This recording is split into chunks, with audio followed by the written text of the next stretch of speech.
Prabhas pan India లెవెల్‌లో craze ఉంది. మనందరికీ తెలిసిందే. అయితే ఒక అభిమాని ప్రభాస్ అన్న మీద అభిమానం చూపించటం కోసం తను కింద స్కూబా డ్రైవింగ్ చేస్తా అంటే సముద్రం లోపలికి వెళ్ళి ప్రభాస్ అన్నది ఫోటో తీసుకొని సలార్‌లోది ఫ్లాగల్లే చేసుకొని తను లోపలికెళ్ళిపోయి సముద్రం లోపలికి ఆ ఫ్లాగ్ పట్టుకొని ప్రభాస్ అన్న మీదున్న ప్రేమను తనైతే చూపించడం అయితే జరిగింది. మనందరికీ తెలుసు. 'ప్రభాస్ అన్న' 'బాహుబలి' తర్వాత పాన్ ఇండియా లెవెల్‌లో క్రేజ్ అనేదొచ్చింది. ఎక్కడ చూసినా 'ప్రభాస్ అన్న' ఇప్పుడు గుర్తుపడతారు. నేషనల్ గానీ, ఇంటర్నేషనల్ గానీ. అలా చూసుకున్నప్పుడు 'ప్రభాస్ అన్న' మన తెలుగు రాష్ట్రాల్లో ఇంకా ఎక్కువ అభిమానులున్నారు బయటతో పోలిస్తే. అయితే 'ప్రభాస్ అన్న' అలాగే ఫ్యాన్స్‌ని గూడా చాలా బాగా పలకరిస్తారు.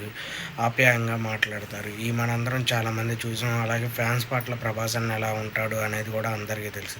ఇలా 'ప్రభాస్ అన్న' మీద అభిమానాన్ని గూడా ఫ్యాన్స్ పలు రకాలుగా చూపిస్తున్నారు. దీనిపైన మీరేమనుకుంటున్నారో కింద కామెంట్‌లో అయితే మెసేజ్ చేయండి. మీలో ఎంతమంది 'ప్రభాస్ అన్న'కి డై హార్డ్ ఫ్యాన్స్ ఉన్నారో మెసేజ్ చేయండి.